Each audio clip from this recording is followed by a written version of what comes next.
I said, look, this is the deal. It's 12 o'clock at night. I paid this morning. Nobody told me anything differently. If you want to call the police and the police show up and they escort me out of my room, then I will leave. Arie Huggerbrug, also known as Safari Arie, started in St. John's, Newfoundland on November 12, 2019. His mission? To bike the road less traveled. Today is just one pedal closer to the tip of Argentina. Hey everybody, this is Brandon McCaskill. Welcome to the Safari Arie Road Show. We have Arie Huggerbrug here with us. And last time we talked to him, he was in Chihuahua. Is that right, Arie? Correct, Chihuahua. Yeah. Chihuahua. And where are you at today, sir? And how's it going? Things are going very well, very well. Mm-hmm. I in a city, I believe it's pronounced Torreon, I believe. I could be wrong. I've disclosed in the past that I don't even know how to pronounce Canadian or American cities, so let alone try to pronounce Spanish cities. I'm going to butcher them for the next 2 more years, at least, maybe 3 more years.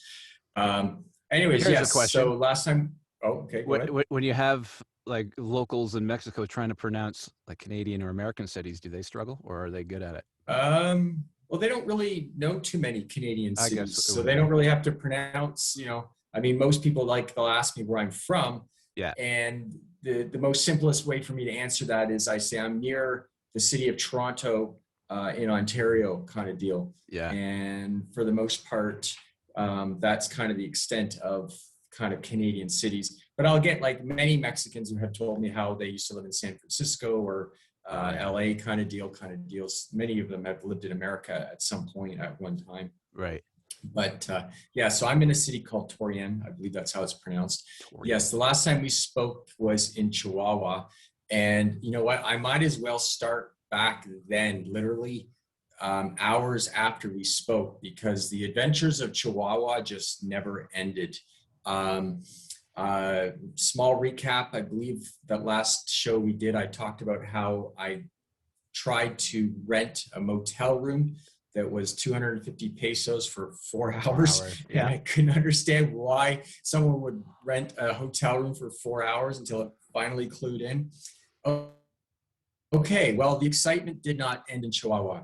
So prior to our show that we did while I was in Chihuahua, I had gone down and paid for another day, which was 340 pesos. Yeah.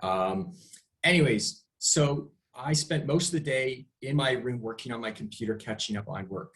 The phone rang at like 9 p.m. and I'm thinking, well, I don't know Spanish. I'm not expecting any phone calls, so I didn't answer the phone. The phone rang again at 12 p.m. I was still awake, still working. I usually work quite late. So this time I answered the phone. This time someone speaking English said, you owe us another like more rent money. Yeah. And I'm like, excuse me? Yeah, you owe us more money. I'm like, I paid this morning. She's like, yes, I know, but we charge by every 12 hours. I'm like, excuse me?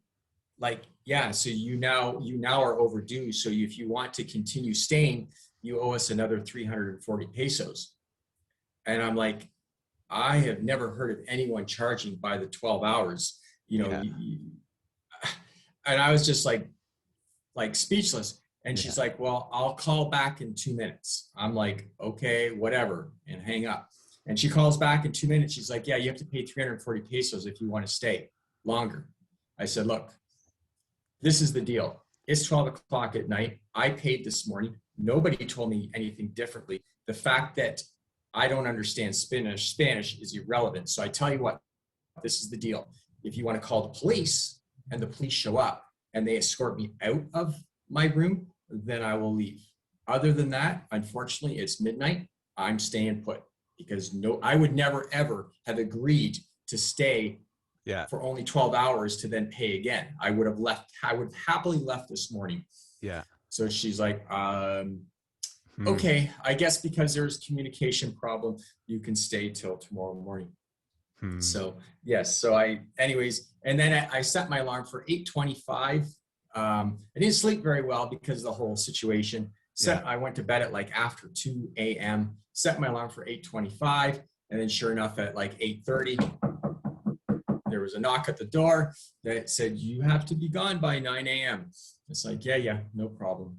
So anyways, I left the hotel or motel. I don't even know what it was anymore. I think it was another motel or something. Anyways, I headed downtown. I did some little bit of sightseeing, and I had to look for a few shops for a few things. And then as I had mentioned in the previous show or two and posted on Facebook, how I learned how to make jewelry in krill.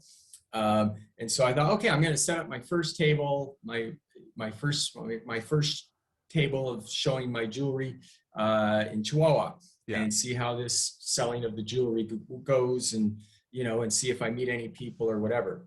Anyways, so I set my table up in the downtown plaza area where there's lots of people walking by, and I did not get 30 minutes, and some municipal official came up to me and in broken Spanish English said, you have to leave. Oh man. So it's like, all right, whatever. So I pack up my stuff, and then I realized, I don't know how this happened, but the flat tire, I think I talked about a flat tire in the last show. Yeah. Anyways, that tire was flat again.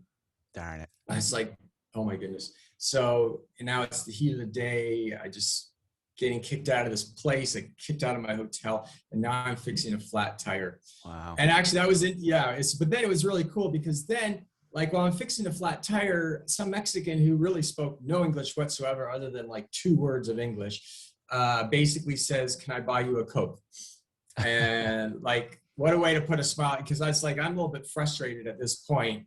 Yeah. And in the sun, and it's funny because I picked this area where the shade was, but then all of a sudden the clouds moved. So now I'm in the heat of the day, and then this Mexican comes up and says, can I buy you a Coke?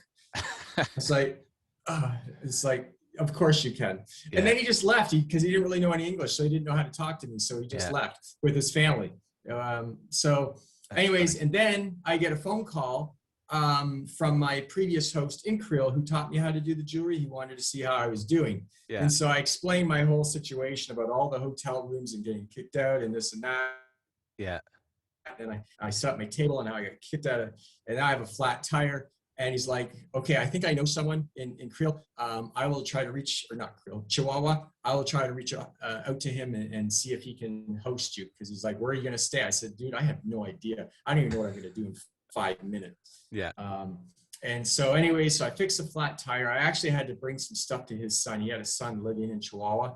And with all the jewelry stuff, my bike was way too heavy. So I had to drop some gear off. So I did that. I'm kind of waiting. I actually met a street performer. This guy that works in the circus, he was doing one of those things where you throw up those things with a fire on the street, like at a red light.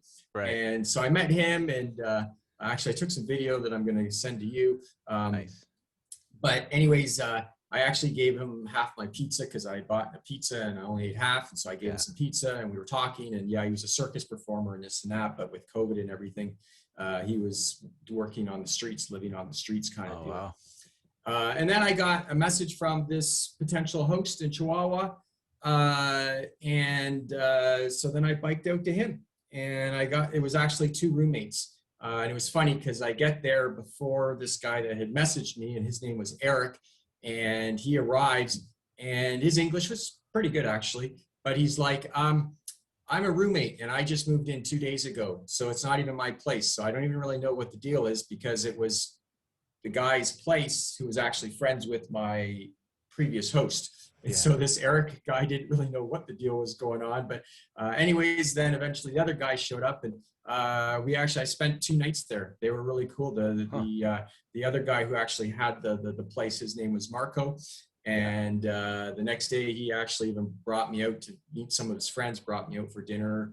And so it was really cool. So I had like a wide spectrum of adventures in Chihuahua. Yeah.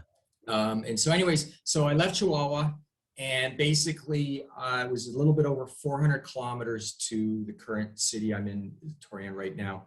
And it was basically flat with not really a whole lot of inspiring landscape. I mean, it wasn't too bad, but it was, the the first part was a whole lot of pecan orchards. For pecans. And then I got about halfway, and then it just went kind of really sort of arid, not almost desert, but not quite.